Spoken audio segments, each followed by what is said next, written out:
Hello అండి. అందరికీ praise the lord. ఎలా ఉన్నారు? హ్యాపీ అండ్ హెల్తీగా ఉన్నారా? ఒక చిన్న మాటను మీ అందరితో షేర్ చేసుకోవాలనుకుంటున్నానండి.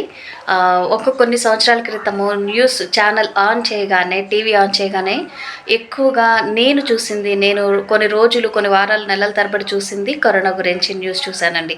దాని తర్వాత అదే విధంగా అంటే నాకు ఆ డేస్ గుర్తొస్తున్నాయి. టీవీలో ఎప్పుడు చూసినా కూడా, ఎవరు చూసినా కూడా ఒకటే న్యూస్ ప్రవీణ్ పగడాల గారి మరణం గురించి కదా. సో ఈ వార్త మనల్ని చాలా కంగారు పెట్టి ఉండొచ్చు, బాధ పెట్టి ఉండొచ్చు. అలాగనే ఎన్నో టెన్షన్స్ నుంచి కూడా మనల్ని తీసుకెళ్ళి ఉండొచ్చు. కానీ ఒకటి మీ అందరితో షేర్ చేసుకోవాలనుకుంటున్నానండి. నాకు తెలిసినంత వరకు ఆ మరణం అనేది మనందరం కోరుకోవాల్సినటువంటి మరణం అండి. ఎందుకంటే హతసాక్షిగా దేవుడి కొరకు చనిపోవడం అని అంటే అది అందరికీ కూడా రాదు. ఓకేనా. సో ఇంకొక విషయము, ఆయన యొక్క మరణం గురించి మనము మాట్లాడుకుంటున్నాము. మనం సపరేట్గా అంటే రిలీజియస్ పరంగా మాట్లాడుకుంటున్నాము. సో ఇదంతా కూడా దేవుడు చూడకుండానే ఉంటుంటారా? ఆయన కళ్ళు మూసుకొని ఉంటారా? లేకపోతే చెవులు మన మాటలు వినపడకుండా, మన ఆందోళన, టెన్షన్స్, బాధ, ఏడుపు, నిట్టూర్పులు ఇవన్నీ వినపడకుండా ఆయన చెవులు ఏమన్నా క్లోజ్ చేసుకొని ఉన్నారా? కాదు కదండి. సో ఆ రోజున్న దేవుడు, ఈ రోజున్న దేవుడు ఒక్కరే. ఇదా మనం అందరం కూడా నమ్ముతాం కదా. అండ్ అలాగనే యోబుకి ఆ రోజు ఎలాగైతే దేవుడే అనుమతి ఇచ్చారని మనం బైబిల్ నుంచి కూడా చూసాము. ఎంతో మనం వాక్యాలు వింటూనే ఉంటాం కదా. సో ఎలాగైతే ఆ రోజు యోబుకి కూడా జరిగిన విధంగా ఆ టైంలో యోబుని దేవుడు సపరేట్గా ఉంచుకున్నారు కాబట్టే అపవాదికి కూడా అవకాశాన్ని ఇచ్చారు. ఓకేనా కదా. ఇవంతా కూడా మనం ఒకసారి గుర్తు చేసుకుందాము. యోబ్ హిస్టరీని చూసుకుంటే ఎలాగైతే ఆయన కొన్ని శ్రమల గుండా నడిచారో అదే విధంగా ఇక్కడ కూడా దేవుడు అనుమతించారండి. ఆయన ప్రణాళిక లేకుండా ఇప్పుడు ఒక మనిషి మనం పుట్టాము అని అంటే ఖచ్చితంగా మనందరం కూడా నమ్ముతాం కదా, మన డే ఎండింగ్ కూడా ఎలా ఉండబోతుందో అనేది ఒక ప్రణాళిక ముందుగానే సిద్ధపరచుంటుంది. మనం తల్లి గర్భంలో రూపించక ముందే దేవుడు మనల్ని పేరు పెట్టి పిలిచేశారు కదా.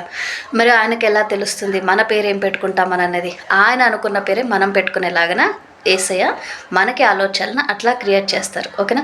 సో అది నమ్మిన వాళ్ళము ఇది కూడా నమ్మాలండి. సంతోషాలను ఇచ్చినప్పుడు దేవుడు సంతోషాన్ని ఇచ్చారనని మనం ఎలాగైతే సెలబ్రేట్ చేసుకుంటామో, బాధ వచ్చినప్పుడు కూడా ఇది కూడా దేవుడు నాకు అనుగ్రహించారు, సో ఈ బాధలో కూడా నేను నెట్టుకు రావాలి అని మనం కూడా దాన్ని అలాగనే సెలబ్రేట్ చేసుకోవాలి. ఓకేనా. సో ఈ సెలబ్రేషన్ అనేది రెండు విషయాల్లో కూడా, మంచిలోనూ ఒకేలాగా ఉండాలి, చెడులోనూ ఒకేలాగా ఉండాలి. సో ఇలా ఎప్పుడు ఉంటుంది అని అంటే మన మైండ్ అండ్ హార్ట్ నార్మల్గా ఏ సిచ్యువేషన్ అయినా కూడా ఒకేలాగా ఉన్నప్పుడు వస్తుంది ఇట్లాంటి సెలబ్రేషన్ చేసుకునేటటువంటి ఆ థాట్. ఓకేనా. దానికి ఎగ్జాంపుల్గా ఏంటి అని అంటే, ఒక స్త్రీ గబగబా పరిగెట్టుకుంటూ రక్తపు గాయాలు, ఒళ్ళంతా కొంచెం బట్టలు చిరిగి ఉండొచ్చు, ఆయన దడేలు మన వచ్చి ఏసే కాళ్ళ మీద పడిపోతుంది. సో ఏసే పైకి చూస్తే, అటువైపుగా చూస్తే కొంతమంది వ్యక్తులు ఆమెను తరుముతూ, రాళ్ళతో కొడుతూ చంపడానికి ప్రయత్నిస్తూ ఆమెని తరుముతూ ఉంటారు కదండి. సో ఏసయ్య ఆ టైంలో ఎలా రియాక్ట్ అయ్యారు? ఒకవేళ ఆ టైంలో నువ్వు నేను ఉండుంటే ఎలా రియాక్ట్ అయ్యి ఉండేవాళ్ళం? వెంటనే మన భాష మారిపోతుంది కదండి. ఎవరైనా మన దగ్గరికి ఒకవేళ రోడ్ మీద మనం వెళ్తున్నప్పుడు నార్మల్గా గబగబా పరిగెత్తుకుంటూ వచ్చి మన దగ్గరికి ఎవరైనా పడిపోయారనుకో, మన హెల్ప్ కోసం మనమే దిక్కు అన్నట్టుగా నుంచుంటే అవతల వాళ్ళ మీద కనీసం మనము బలం లేకపోయినా, బలహీనులమైన మన నోటిని మాత్రం వెంటనే ఉపయోగించేస్తాం కదండి. సో మర్యాదగా ఏవండి ఎవరు అని మాట్లాడే మనము అటువంటి సందర్భాలలో వేరే భాషగా మనం మాట్లాడొచ్చేస్తుంటాయి కదండి. సో కానీ ఆ టైంలో యేసయ్య మాత్రం వేరే విధంగా ఏమీ కూడా రియాక్ట్ అవ్వలేదు. ఆయన కోపాన్ని కూడా మాటలతోటి స్పష్టంగా, ఇంతకుముందు మామూలుగా ఎట్లా మాట్లాడతారో కోపం వచ్చినప్పుడు కూడా అలాగనే మాట్లాడతారు కదండి. సో అలాగా ఆయన యొక్క పదజాలము ఆ టైంలో ఉంది కదండి. సో ఆమెను సేవ్ చేస్తారు. ఎవరైతే మంచి వాళ్ళు తప్పు ఎవరు చేయని వాళ్ళు ఉన్నారో వాళ్ళు మాత్రమే రాయి వేయండి అని అన్నప్పుడు ఎవరు కూడా వేయకుండా వెళ్ళిపోయారు. అంటే ఈయన మాట వాళ్ళకి, తప్పు చేసిన వ్యక్తులకి సూటిగా నేరుగా వెళ్ళి వాళ్ళ హృదయాలను తాకి వాళ్ళని గద్దించే విధంగా ఒక మాట యేసయ్య మాట్లాడారు నార్మల్గానే కదా. సో నేను చెప్పదలుచుకుంది ఏంటంటే, మనము ఈ టైంలో టెన్షన్స్లోనూ కంగారులో ఉండి భయాలతోటి ఉండి మన యొక్క పదజాలాన్ని అనవసరంగా విసిరివేయొద్దండి. ఎందుకంటే ఇప్పుడు నేను చెప్తున్నానంటే నేను కూడా ఎన్నో సిచ్యువేషన్స్ సందర్భాలలోంచి ఎవ్రీడే కూడా మనకి మనము మార్చుకోవాలని అనేది మనం స్టార్టింగ్ నుంచి చెప్పుకుంటూ ఉంటాం కదా. సో అదేవిధంగా నాకు నా లైఫ్ కూడా చాలా మార్చుకోవడం బట్టి డిఫరెన్స్ అనేది తెలుస్తుందండి. ఓకేనా. సో కోపంలో ఎవరు కూడా ఎవరిని వేరే భాషలో వేరే తిట్టుకుంటూ లేకపోతే వాళ్ళకి వార్నింగ్స్ ఇచ్చుకుంటూ ఇలాంటి పదజాలాలు వాడకుండా మన యొక్క కోపం వచ్చిన విధానాన్ని కూడా ప్రజెంటేషన్ చేయడము నార్మల్ రీతిలోనే చేద్దాం. ఓకేనా. ఎందుకంటే చేయాలి కూడా. దాని వలన మనకు మన పక్కన వాళ్ళకి ఎవరికి హానికరంగా ఉండదు. అండ్ అలాగనే మనకి కూడా హానికరంగా ఉండదు. అండ్ మనకి ఎవరైనా హాని చేశారని అంటే మనతోటి అయిపోదు కదండి. మన వెనకాల మన ఫ్యామిలీ ఒకటి ఉంటుంది. వాళ్ళలో అందరూ కూడా మనలాగా ధైర్యవంతులు, ఒకళ్ళు ధైర్యంగా నిలబడతారు. కానీ వెనకాల ఉన్న వాళ్ళు కొంచెం భయస్థులు కూడా ఉంటారు ఫ్యామిలీలో కదా. సో వాళ్ళ గురించి కూడా మనం ఆలోచించుకుంటూ ఉండాలి కదండి. సో అందుకు నేను చెప్పదలుచుకుంది ఏంటి అని అంటే, ఎవరికైనా కోపాలు ఇట్లాంటి భయాలు ఉన్నప్పుడు మన భాషని నార్మల్గానే యూజ్ చేద్దాం. కోపంతో మతాల జోలికి వెళ్ళొద్దు. అండ్ అలాగనే లేనిపోని గొడవలు తీసుకొచ్చే విధంగా రెచ్చగొట్టేటటువంటి మాటలు యూజ్ చేయొద్దు. నోటిని మనము అదుపులో ఉంచుకుందాం. జాగ్రత్తగా వాడదాం. మాటల్ని ఎలా వాడాలి, ఎంతవరకు వాడాలి, ఇవి మనము కంట్రోల్ చేసుకుందాం. ఓకేనా. సో ఇది మన నోరు ఎప్పుడైతే కంట్రోల్లో ఉంటుందోనండి పరిస్థితులన్నీ చక్కబడతాయి. మనం ఏదనుకుంటామో కూడా అది కూడా మనము సాధించగలుగుతాం మన నోటి నుంచి కదా. మన మైండ్ హార్ట్ ఒకేలాగా పీస్ఫుల్గా ఉన్నప్పుడు మన నోరు కూడా పీస్ఫుల్ మాటలు మాట్లాడుతుంది కదా. సో ఎవరు కూడా కంగారైపోవద్దు, టెన్షన్స్ పడొద్దండి. ప్రతి దానికి న్యాయం తీర్చేది దేవుడు అని మన నోటితో చెప్తున్నాము. దాన్ని అలాగనే మన ఆచరణలో కూడా ఆచరిద్దాం. సరేనా. సో హ్యాపీగా ఉండండి. అండ్ అలాగనే ఫ్యామిలీలో ఫ్రెండ్స్లో ఈ టెన్షన్స్ వచ్చేటటువంటి మాటలు ఎవరు కూడా మాట్లాడుకోవద్దు. అండ్ అలాగనే డిబేట్స్ చేసుకోవాలని అన్నా కూడా ఎదుటి వ్యక్తితో మాట్లాడాలని అనుకున్నప్పుడు కూడా మనకి జ్ఞానం ఉన్నప్పుడు, మనకి దేవుడి బలం ఉన్నప్పుడు మనము మాట్లాడాలి. తెలియకుండా సగం తెలిసి సగం తెలియకుండా ఉన్నప్పుడు మనం మాట్లాడకుండా ఉండడం మంచిగా ఉంటుంది. ఓకేనండి.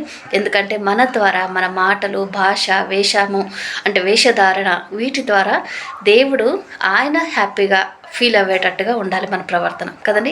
సో మనుషుల కోసం కాదు. అండ్ అలాగనే మనం అందరినీ మనుషుల కోసం కాదు కదా మేము ఉంటుందనని మనుషులందరినీ హేట్ చేసుకోవడం కూడా అది దేవుడి ఇష్టము, లేకపోతే దేవుడి యొక్క తీరు ఏం కాదండి. ఓకేనా. దేవుడు ఫ్రెండ్లీగా ఉండేవాళ్ళు యేసయ్య ఉన్నప్పుడు కూడా కదండి. సో అలాంటి ఫ్రెండ్లీ నేచర్ మనలో కూడా ఉండాలి.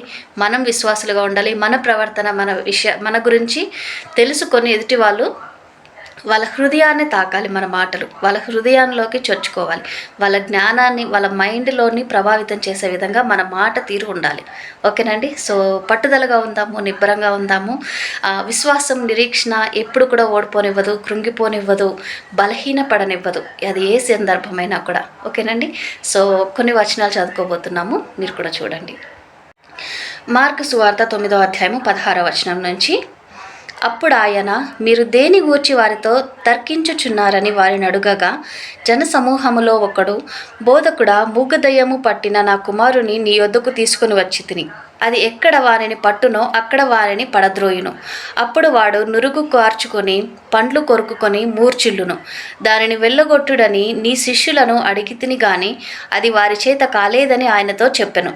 అందుకాయన, విశ్వాసము లేని తరము వారలారా, నేను ఎంతకాలము మీతో నుందును, ఎంతవరకు మిమ్మను సహింతును, వానిని నా యొద్దకు తీసుకొని రండని వారితో చెప్పగా, వారాయన యొద్దకు వానిని తీసుకుని వచ్చిరి.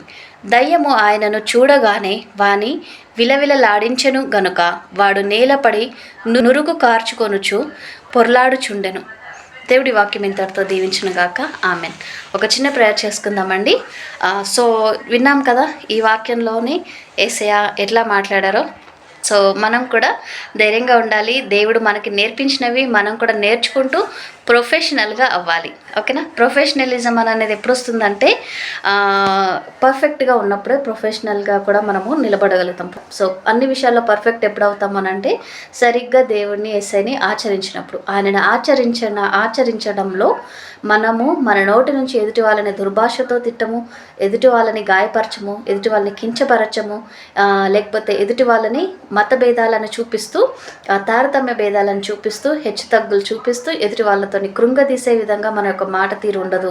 అండ్ అలాగనే మనల్ని చూసినప్పుడు మన యొక్క వస్త్రధారణ అండ్ మన యొక్క డిగ్నిటీ అన్నీ కూడా దేవుడికి ఇష్టకరంగాను, అంటే నలుగురిలో మనకి గౌరవం తెచ్చేదిగాను, మన ద్వారా దేవుడు మహిమపరచబడే విధంగాను ఉంటుంది కదా.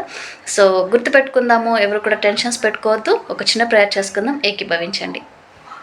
మహాపరిశుద్ధుడైన తండ్రి, దేవానికి వందనాలు, స్తోత్రాలు తండ్రి. ఇంతవరకు మమ్మల్ని కాచి కాపాడినందుకు నీకు వందనాలు యేసయ్యా. చదవబడిన నీ వాక్యాన్ని దీవించండి, ఆశీర్వదించండి, ప్రతి హృదయంలో కూడా నాటి ఫలింప చేయండి యేసయ్యా. తండ్రి, మొదటిగా తండ్రి ప్రభా, మేము ఒక వార్తను విన్నాము తండ్రి, ఒక మరణం గురించి మేము విన్నాము తండ్రి ప్రభా. తండ్రి నాయన ప్రభా, అది నీ చిత్త ప్రకారం జరిగినదని ప్రభా, నీ కొరకు నాయన మరణించారని మేము నమ్ముతున్నాం తండ్రి. దానిని ప్రభా నీ వద్దకు చేర్చుకోమని కూడా మేము ప్రార్థిస్తున్నాం యేసయ్యా. నీవు ఇచ్చిన స్థానాన్ని బట్టి, నీ పక్కన నా తండ్రి నీ రాజ్యంలో నీవు ఇచ్చినటువంటి ప్రవీణ్ గారి కోసం నీవు ఏర్పరిచినటువంటి సిద్ధపరిచినటువంటి స్థలాన్ని బట్టి నాయన తండ్రి నీకెంతగానో స్తోత్రములు చెల్లిస్తున్నాం తండ్రి ప్రభా. మేము కూడా నా తండ్రి నీ కొరకు హతసాక్షులుగా మా పనిని మేము చేస్తూ తండ్రి నాయన నిలబడేటటువంటి ఒక మంచి మరణాన్ని నీవే మాకందరికీ కూడా దయచేయమని ప్రభా ప్రార్థిస్తున్నాం యేసయ్యా. మా ద్వారా ఒక ఆత్మనైనా రక్షించబడాలన్నట్టుగా కృప చూపించమని ప్రార్థిస్తున్నాం యేసయ్యా. తండ్రి ప్రభా, చీకటి అంధ శక్తులతో రాజ్యం వెళుతూ అప్పుల బాధలు, సమస్యలు, రోదనలు నాయన ఉన్న ప్రతి కుటుంబాలకు, అనారోగ్యంగా ఉన్న ప్రతి వ్యక్తి మీద నీ యొక్క హస్తాలు ఉంచిన ప్రభా స్వస్థపరిచి అప్పుల సమస్యల నుంచి బయటకు లాగి నాయన మంచి బలాన్ని దయచేసి నీ కొరకు నిలబడేటువంటి గొప్ప సాక్షులుగా నిలిచమని ప్రభా ప్రార్థిస్తున్నాం తండ్రి. నీవే కార్యం చేయండి, శాంతి సమాధానాలు సమృద్ధిగా ఉంచమని యేసు నామంలో ప్రార్థించి వేడుకొంచున్నాం తండ్రి. ఆమెన్. ఆమెన్ అండి. Praise the Lord. Have a great day. God bless you all. Bye by.